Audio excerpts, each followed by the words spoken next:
All right. Well, we have Jay Harman with us on the Earth Speaks podcast.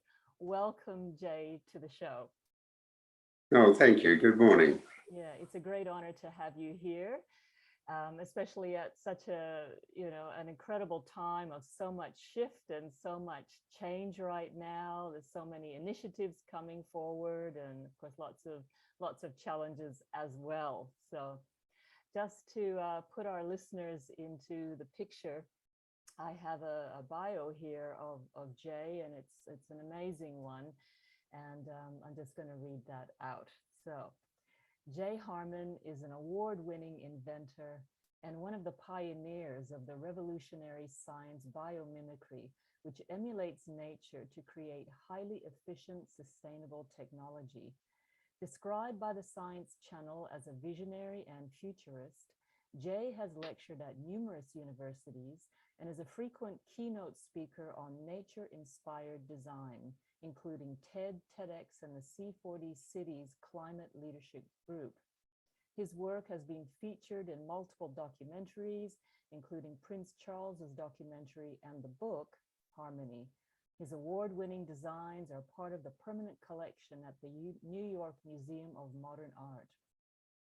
He holds a lifetime appointment as Invention Ambassador for the American Association for the Advancement of Science, Lemelson Foundation, and has been recognized by the US, Japanese, and Korean Societies of Mechanical Engineers for his contributions to the field of fluid dynamics, along with his role as CEO of PAX Scientific and its subsidiaries. He is a published author and prolific inventor, where he has innovated the design of many fluid handling technologies, including propellers, fans, turbines, and cooling systems, and he holds many US and international patents. Jay's groundbreaking inventions have been inspired by a lifelong fascination with the deep patterns in nature, and he has shown the lay public and manufacturing industries that more efficient, sustainable equipment is profitable for both shareholders and the planet by using nature as our model. So, fantastic. That's a lot. So we've only need to take a breath up, right? yeah, so we'll see how we go in trying to cover this all in 30 minutes and chunking it down. But Right. Yes. yeah, so yeah, I first came across you, Jay, as part of a replay I was watching of the Bioneers 2013 annual conference, where you were sharing a speech entitled The Nature of Innovation, and where you were sharing how that if we were to use nature as our model, all of our problems could be fixed, sorted, disappeared, and so on. So I'd love for you to share just your process in as many short bullet points as you feel, that enabled you to come to that kind of conclusion, please. Well, it's nature, if you think about it, is highly sustainable. It's been around for a very, very, very long time, and it always creates the conditions conducive to life, and it doesn't really destroy itself. And yes, it weeds out the weak. It's survival of the fittest. It's a powerful evolutionary natural selection process. But if you think about it, nature has evolved solutions to every problem that humans face. And we as a society, we think we're very clever, and we are. We've done some amazing things. This human brain is remarkable, but it's very much still evolving, and it hasn't arrived at the ability to sustain itself. And we are destroying our environment. We are killing off the planet's ability to support life. So biomimicry is looking at nature to see where we can find natural solutions to solve human problems. And it's been around for a very long time. People have been looking at nature for millennia. In fact, all of our early inventions, if you study historic technologies, they're they're all rooted in the past, in studying nature, whether it's a boomerang, which is a wonderful copy of an eagle's wing, and it has incredible aerodynamics. I mean, a very, very evolved flying machine, quite remarkable. But we see lots and lots of examples of this through history. And now there's a new urge to do that because we have all sorts of crises unfolding today. We really have to get a grip on how we're treating this planet and each other. And so we're looking to nature for those examples. And now we have the benefit of extraordinary computer power. We have cameras that can take 1 trillion frames a second. So we can actually, and we have remarkable microscopes that can get right down to molecular level. So we can peer deeply into how nature does its business. Yes. And then start to adapt that into solving our problems. Yeah, so it's like a capacity to see in real time exactly what's happening. Exactly. And if that, see, the thing is, if we're not sustainable as a species, we're terminal. Yeah. You know, it's as simple as that. And nature is not terminal. Nature is constantly sustainable. Yeah. So we have the model. And we can't get there on our own. We just don't have the wisdom and the knowledge and the ability to become sustainable. And it's very clear if we look around what we're achieving as a species currently. Yes, and it's really like we've reached an end point here of just of our current knowledge base, or the use of the knowledge as it has been utilized. Right. Yes. Okay. Yeah. Well, can you take us just a little bit deeper then into biomimicry, and then what you, like for the lay person that's listening, about the geometries of whirlpools and spiraling shapes, and how that assists us or can assist us right now? So when I was a boy at school, and we can probably all remember being in science class, and we were taught that the shortest distance between two lines, between 2 points, is a straight line, right? So if we're going to use the least amount of energy getting from point A to point B, we have to go in a straight line. And, you know, we're very focused on not using a lot of energy, right? That's very important. We reduce our energy consumption. That will in turn reduce our CO2 emissions and can help us combat climate change. So the entire industrial world is based on this premise that the least energy is used by traveling in straight lines. However, in nature, there's no such thing as a straight line. And since the beginning of the universe, nature has never moved anything in a straight line, not a single instance. So what does it do instead?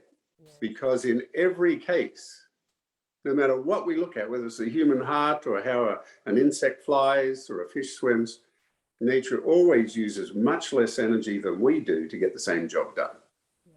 And so when I was a kid, I was learning about straight lines, pretty obvious way to go. And but then I was swimming a lot and snorkeling and skin diving off the coast of Australia, and I noticed that I'd be swimming along a reef and a wave would come. It's going to sweep me onto the reef, so I grab a seaweed, and seaweeds are quite fragile. They break off, so you've got to grab a big bunch of them to stabilize yourself. But then I noticed that these seaweeds survive even in the wildest storms. So a huge surge can go by, a huge wave, and these seaweeds are just fine. Now what they're doing is changing their shape to a certain spiraling shape. And that turns out to be the path of least resistance. Yeah. So that means that it's using the least energy. There's the least transfer of energy. So, and that spiraling shape happens to be exactly the same shape as the whirlpool in your bath when you pull the bath plug. Yes, yeah. So it's a ubiquitous shape of movement, and there's no movement in our universe that is not in conformance with the geometries of a whirlpool or parts of a whirlpool. There is no movement. Even when we try to make water go down a straight pipe, it's spiraling in the pipe. In our human cardiovascular system, we have 100,000 kilometers of plumbing And all of that plumbing is designed according to the geometry of whirlpools. Yeah. So can you then share with us, I know in that Bioneers talk, you talked about hippo sweat Right. for sun tanning, and people were quite unlikely to use that for to protect themselves against the sun. But can you share just some of the, I guess, the inventions or maybe the sorts of things that PAX Scientific is working on or has worked on that is utilizing those spiraling shapes that are then making a difference? Absolutely. And as far as the hippo sweat, that's a replacement for sunblock, because sunblocks that we buy, there are 1,800 products in the world sold as sunblocks, and many of them are carried in chemicals that are carcinogenic, and they don't really do a great job. They block out either UVA or UVB, but not both, and we really need to block out both. So nature, of course, has lots of animals that have to protect themselves against the sun. Yeah. And some researchers found that hippopotamus actually have a sweat that is an incredible sunblock, and it's waterproof, and it's antifungal, and it's antiparasitic and antiseptic. And it spreads by itself over your skin because it doesn't have opposing thumbs to spread it. And so now folks are turning that into a sunblock, and of course dealing with its aromatic qualities, I'm sure. So, but yeah, there are over and over and over and over examples like that in the marketplace. But yes, what I've focused on is movement and energy consumption, and how we reduce the energy that we use today. If you think about it, most of the energy that we produce every year is to overcome friction. Energy production is the biggest industry on earth. It's an enormous, enormous industry, and underwrites pretty much everything that we can think about. And it's incredibly important for wealth production, well, I don't need to go into it. Energy is everything, right? Exactly. But we use most of this energy to overcome friction. Well, nature has solved that problem. Nature is able to reduce friction dramatically, where we use oil and Teflon, and we try to do all sorts of things to reduce friction, go in straight lines. A whirlpool is actually a frictionless device. And nature uses whirlpools everywhere to cut friction. So across the board, we can see in natural systems, whether it's an Australian bush fly flying around, which is one of the most efficient flying machines on Earth or in the sky. Yeah. If we can replicate what nature does, we could reduce our energy consumption by at least 75%. Yeah. And with that, we could reduce our CO2 emissions by that much. Yeah, exactly. And that is really the way to change our problem with climate change. Yeah. And also, if we can reduce our energy consumption, that means that developing worlds, poor peoples of the world, who really can't afford the energy that would elevate them out of poverty, because that's the big differentiator. If you think about the Western world, exactly, all of humanity was kind of poor right up until we started exploiting fossil fuels, and we're able to leverage that energy. So that enabled us to move beyond horses and slaves to get the job done. Now we could use steam engines and internal combustion engines. So instead of pumping more and more energy into systems that waste it, which we do on Earth, our industrial system wastes an enormous amount of that energy. If we study how nature uses whirlpool geometries, yes, we can dramatically reduce our need for energy. Okay. And is that what PAX Scientific is mainly focused upon? Exactly. And so what I've done, I've been working on it for about 50 years, and I figured that if a whirlpool really has the secrets, if you like, to nature's energy efficiency, we need to understand what a whirlpool actually is. Very difficult thing to do scientifically. But over a whole bunch of years, I was able to freeze a Whirlpool. If you imagine pulling the plug in the bath and you freeze that Whirlpool, I ended up with a little device that's not much bigger than your fist, and that actually is elegant looking, and it looks a little bit like a seashell, and because seashells are all built to the geometry of whirlpools, as it happens. Yeah. And I put this little device on an electric motor that I drive with a small amount of energy, just the power of a couple of light bulbs. And I can put that little device in a tank of water that's the size of a football field, 10 meters deep. So 100 million liters of water, that's a lot of water. And I can put this tiny little thing in there and completely circulate that body of water. And in our drinking water, you'll see around cities everywhere, there are these huge big tanks that are reservoirs for our drinking water. The sun shines on those, heats them up. The water inside is stagnant, right? It's not moving, it's stagnant. So the water at the top starts to heat up. We've got disinfectant chemicals in there that happen to be nitrates, that now you've got fertilized warm water. So you get all these biological events which we do not want. So we have to put in more chemicals to stop that. And that's why our water gets pretty nasty in the summertime. So we figured out if we could circulate this water, because the bottom of the tank is cold, if we could circulate this water and homogenize that temperature, we could improve the water quality dramatically. So we put this tiny little device in there and we solved the problem. And we were able to reduce the amount of chemistry that municipalities use by 85%. And we're able to reduce the amount of energy they use by 99%. So this dramatic improvement. That's huge. Now, that's the trouble is, you go out to the world and you say, look at this little thing as big as my fist, and I can put it out in the middle of that football field sized tank, and I can solve your problem. Or people think you're crazy, right? So it took a few years to get somebody to pay attention. But now, and this is about 10 years later, it's the #1 specified technology in all of North America for maintaining water quality in the municipal distribution systems. Really? And so it's in Australia, it's in the Middle East. Yes. Yeah, so this tiny little thing, I mean, it's a great example of biomimicry. I mean, it really, really tells the story.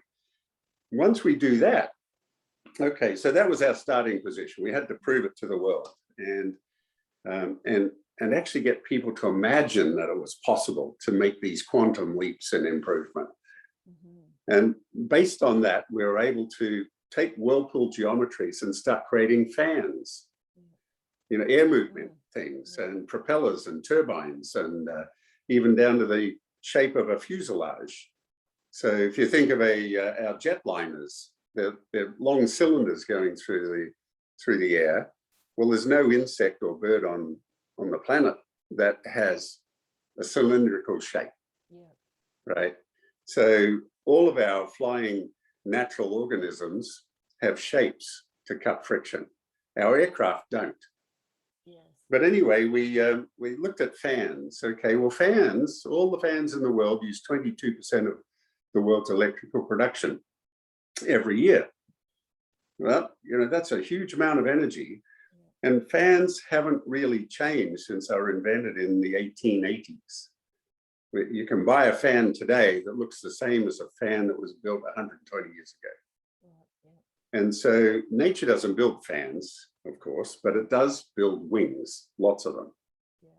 And so we were able to reverse engineer how nature creates wings by understanding how nature creates vortices. And we now have a fan that uses 85% less energy than the fan that you're used to using in your house, whether it's a ceiling fan or a pedestal fan or a table fan, 85% less energy.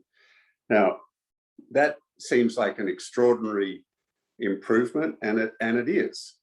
And we're in the process of introducing that to India, where India's decided they have a program to bring 20 million families, put them onto electrical grids.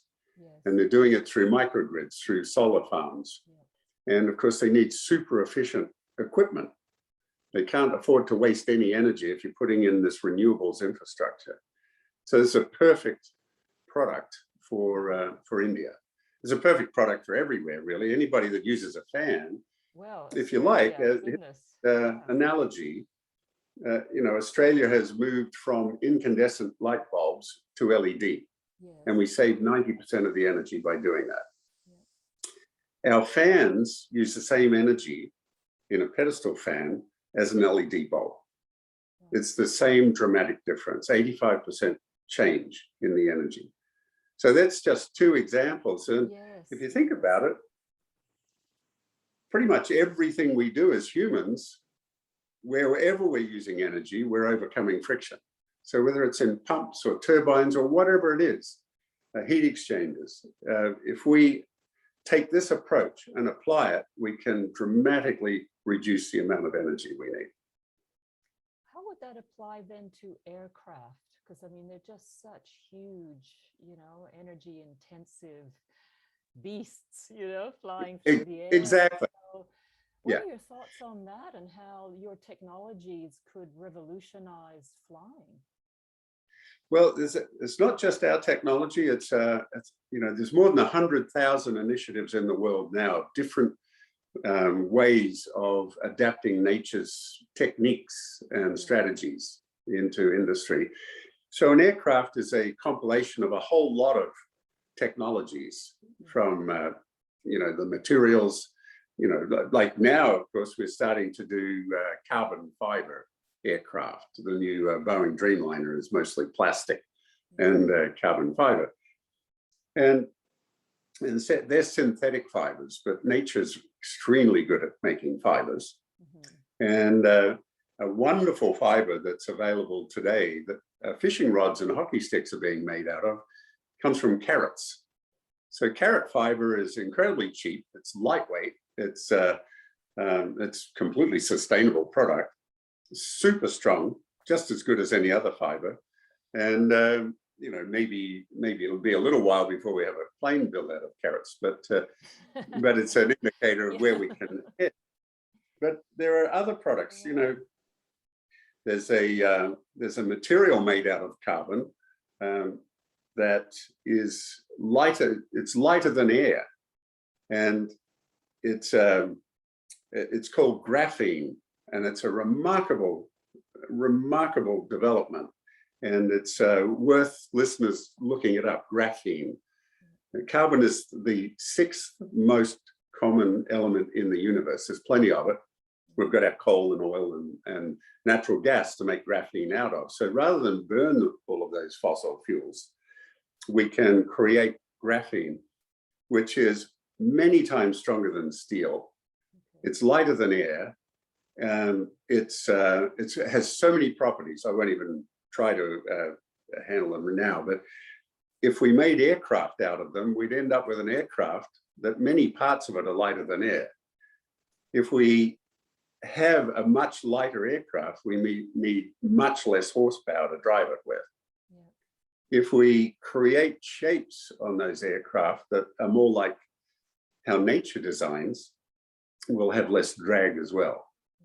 And if we understand better how nature creates wings and fans, then we can reduce noise.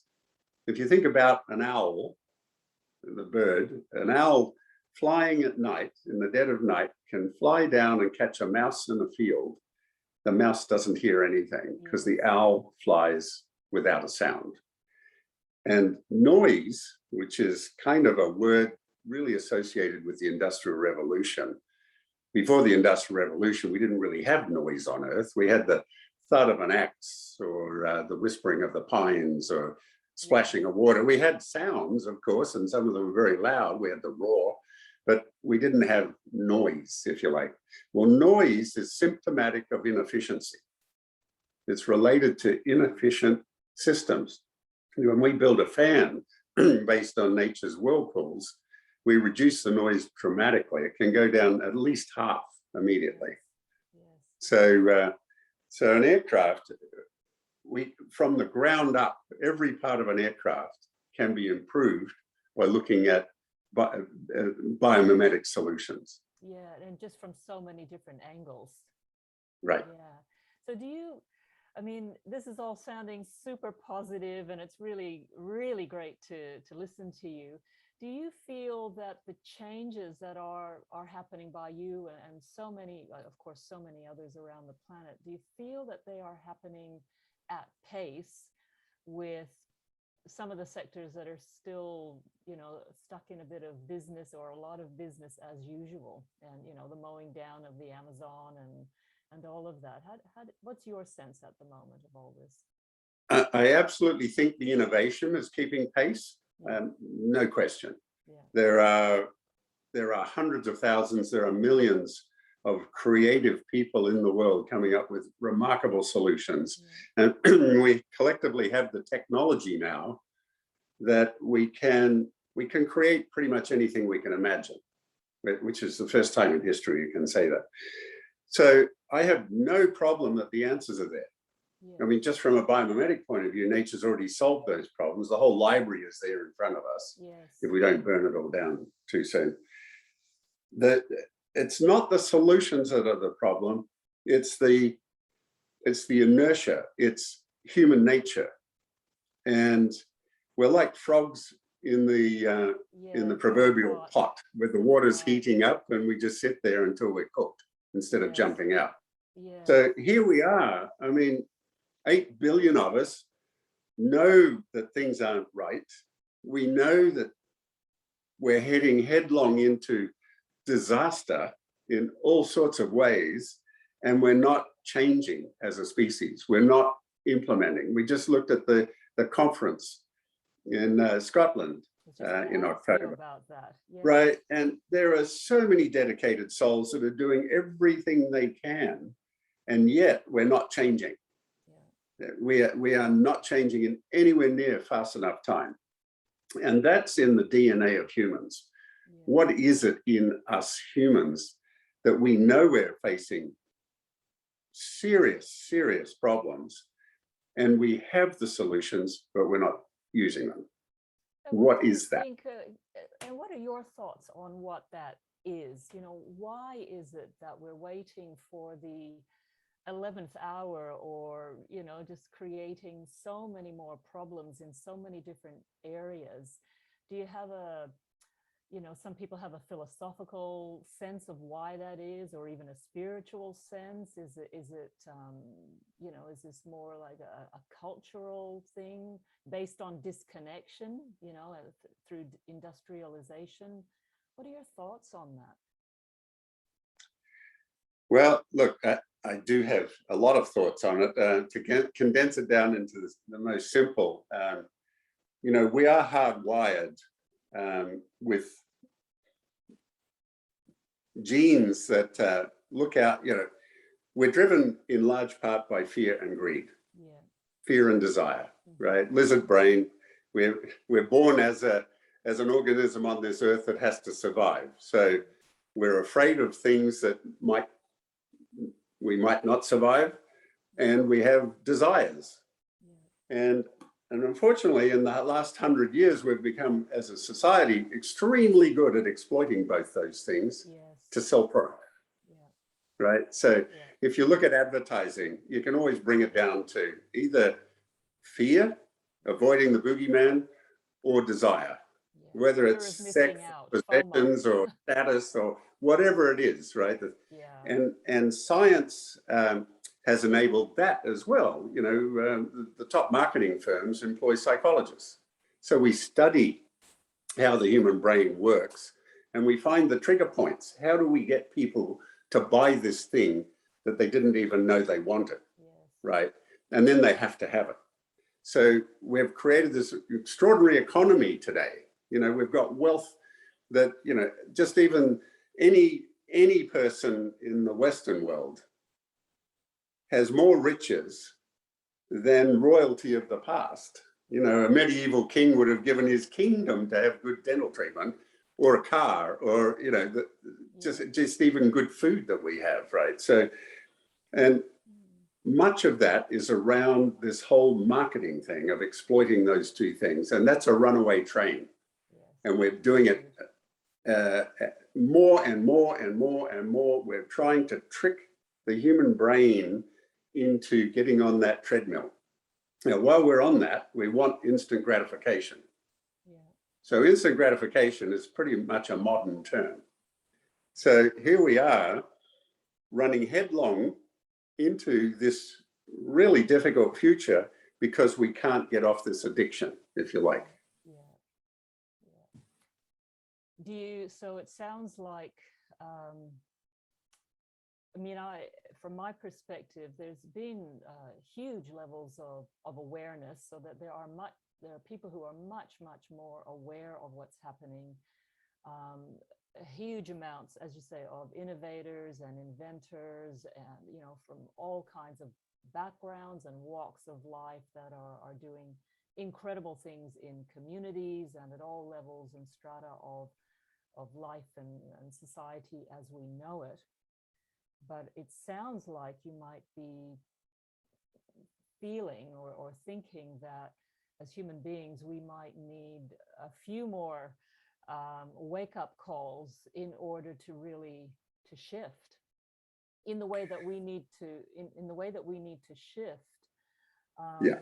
And I've felt for a while that I have that sense that that our environment and all of our planetary sectors and the boundaries, all of that will bounce back.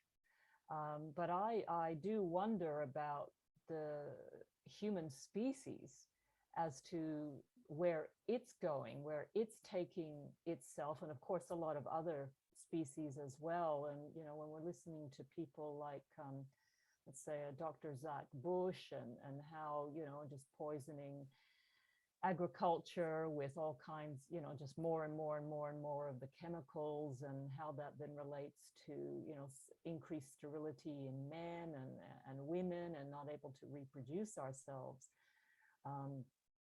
It does occur to me that we're just going to need, unfortunately, more catastrophe in order to make those shifts away from these conditioned ways that don't necessarily need to be there, but they've just been drummed into us through our sciences as we've known them, or our religions, or our politics. So do you have a sense also that we're going to need a few more unfortunate catastrophes for action? I mean, yes. It's kind of always a balancing act.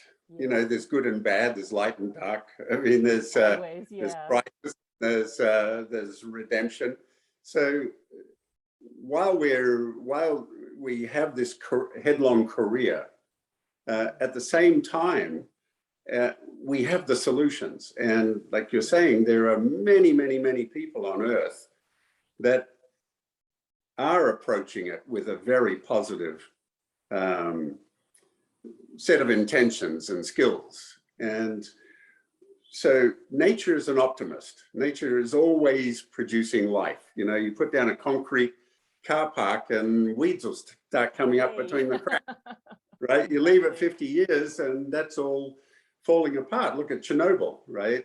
So that whole city, forget the radioactivity, that didn't actually destroy most of the infrastructure, but nature sure has.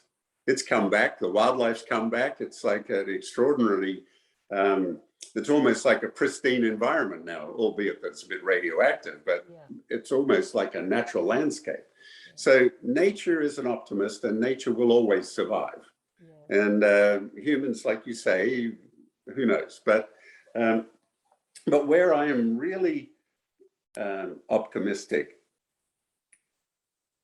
is that even though we think we can do better than nature, over and over and over in all sorts of different ways, we act as if we know better than nature. Nature constantly is correcting us. And nature has an immune response, right?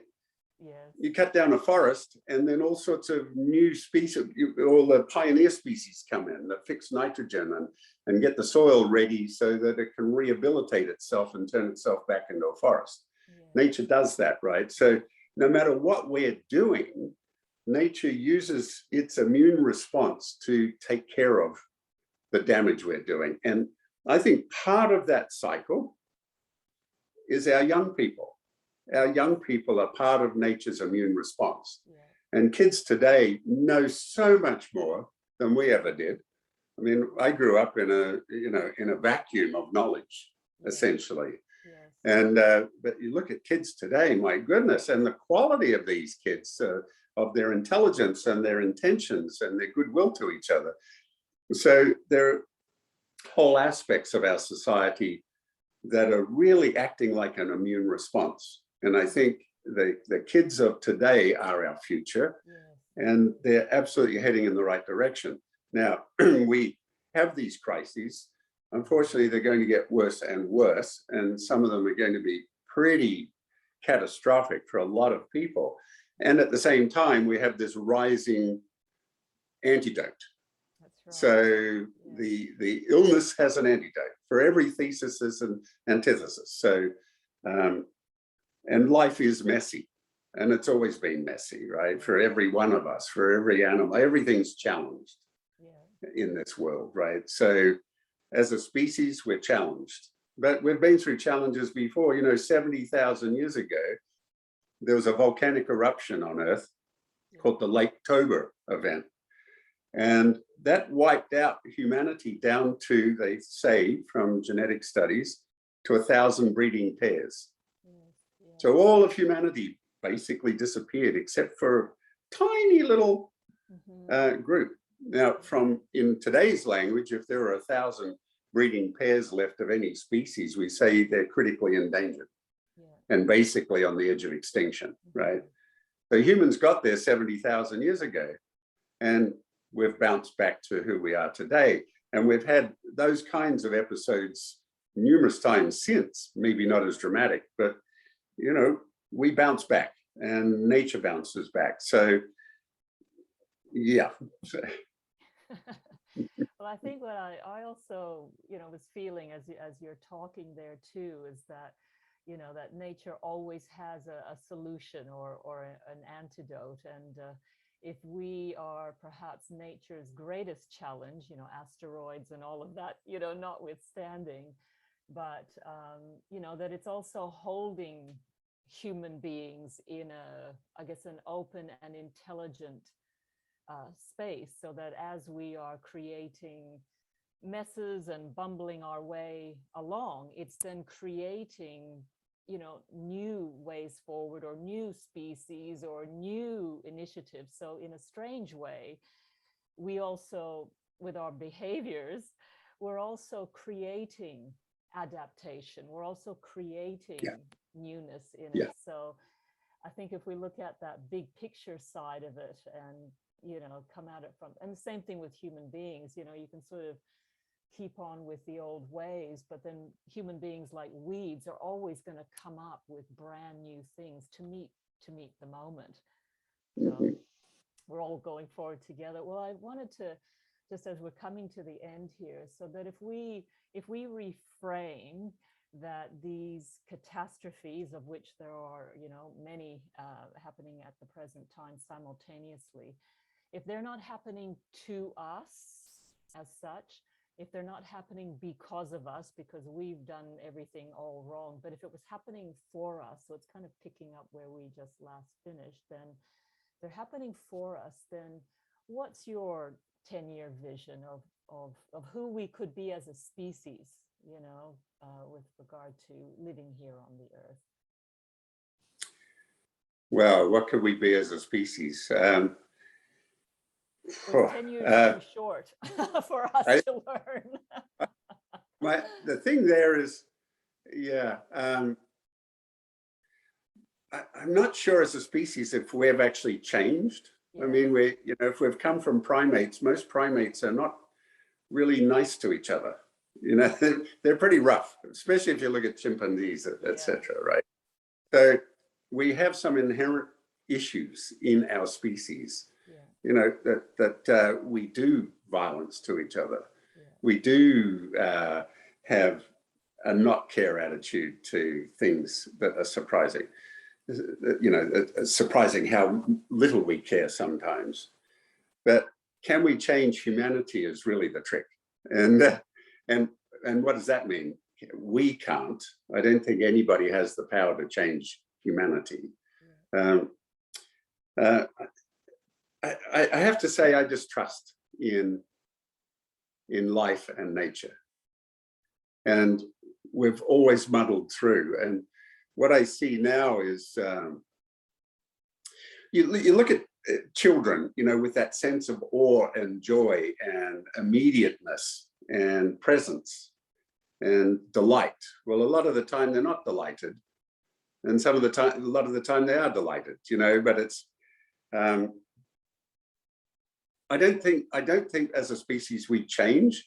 I just think maybe we're developing more benign tools, so we're not going to destroy ourselves. I think we have that opportunity to actually rehabilitate, to stop the decline and to rehabilitate. I think we have those tools, and I think there's enough people on Earth to implement those tools over a period of time.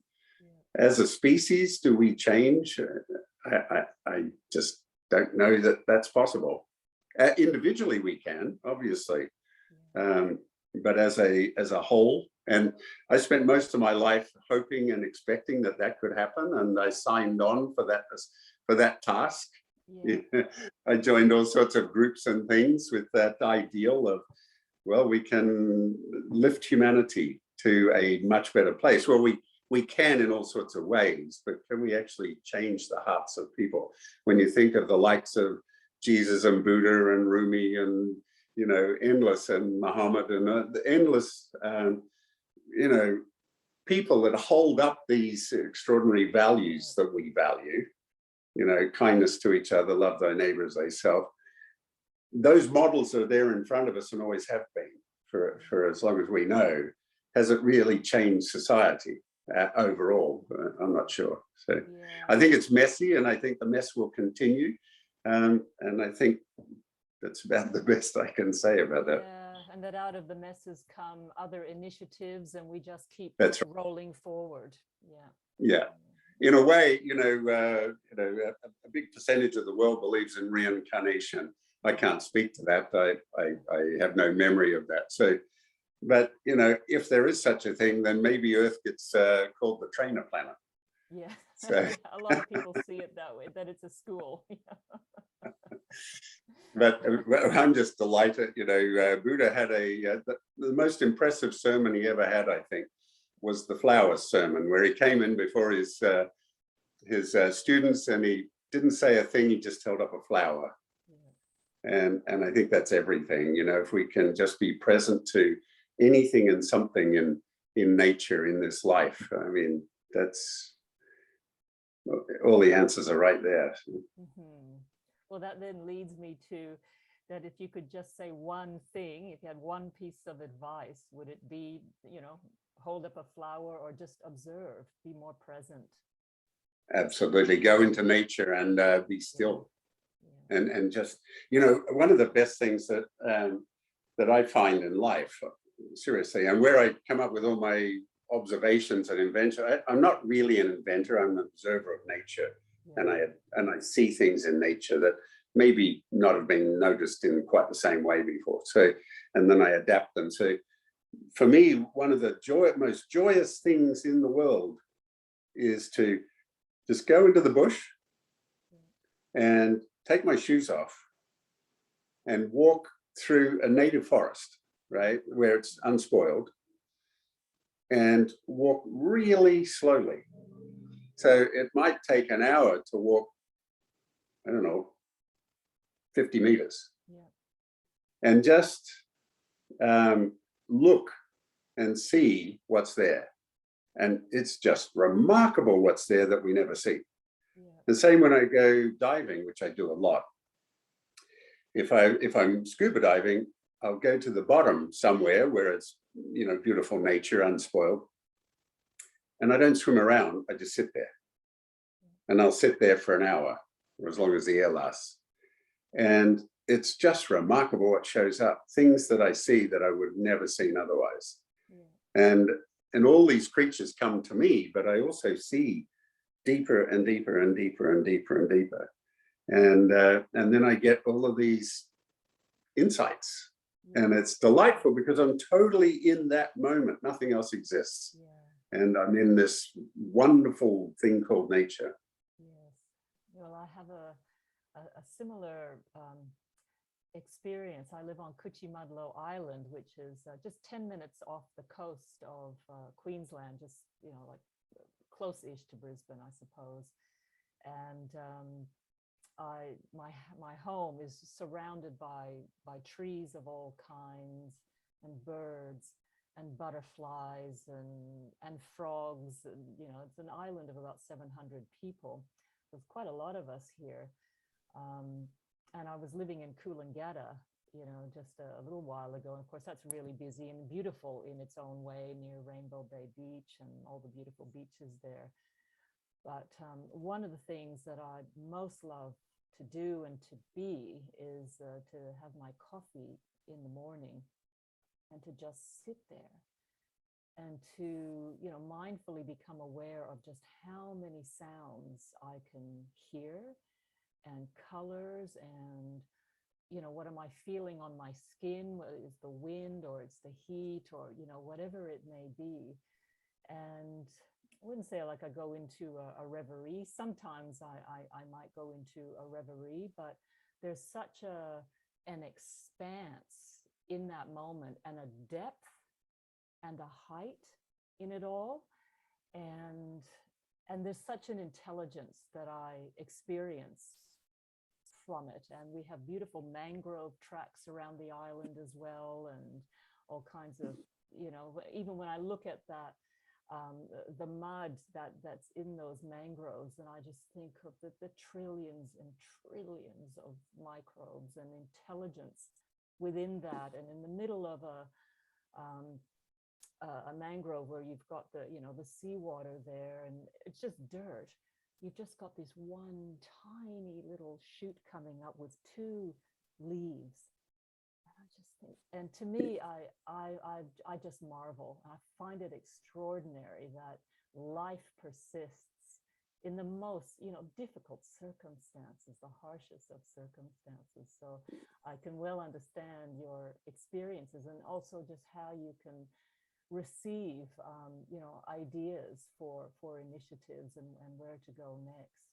Yeah. I think that's the true hope for humanity, that we all get to experience life in that way, in those precious moments, because that is so expansive. And if there's a meaning to life, it's in that, right? And if we could all do that, I think most of our problems would disappear, quite frankly, as a society, as a species, as individuals.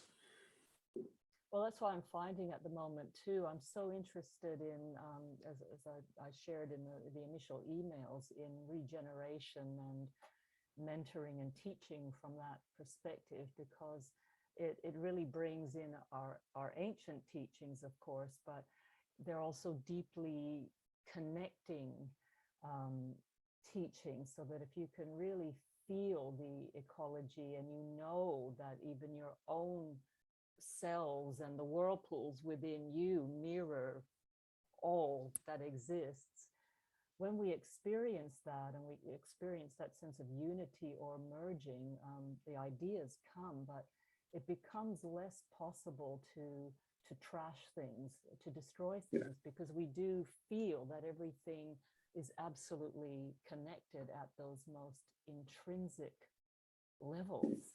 So, and that's where I feel that's where the hope is, along with everyone else, you know, with so many inventions, you know, that I just find extraordinary. But that's where the consciousness can shift. And if that is introduced more and more, and I feel like a lot of the younger people have that and know that. And that's the hope, you know, that's, and we see it happening, you know, we just see it happening. And so I, you know, some of the things I've been saying in the last little while sound kind of bleak and pessimistic. But personally, I am entirely optimistic about life, Yeah. right? Yeah. Life is extraordinary. Yeah. And we could all be in absolute awe every second. Absolutely. And, and just speaking to the bleakness, I also feel we do need to know the lay of the land. The planetary boundaries are being, breached beyond our capacity to continue. And if we don't know that, well, then we don't have that impetus to rise. That's it. So they do go, as we were saying before, this sort of hand in hand in this sort of dualistic kind of way. Yeah. Yeah. Well, thank you. So anything else as we close now? Anything else? Any parting words? Well, I enjoyed talking with you so much. We could probably go on for a very long time. I think so. I think so, Jay. So thank you so much for joining me here today. I really appreciate it. And it's just a great honor and also to have known all the different things that you've been involved in and the intelligence you're bringing into the community that you have done and that you're continuing. So I look forward to continuing to watch you and everything that comes from your work and from PAX Scientific and everything you're connected to. So thank you so much. Oh, and how can people reach you? Sorry? How can people reach you? If they just go on to PAX Scientific, is that the best way? Yes, PAX Scientific, or my name, and there's quite a few things there to look at the different inventions and adaptations from nature. There's some pretty nifty images. So. Well, that's absolutely fantastic. So I'm just going to stop our recording.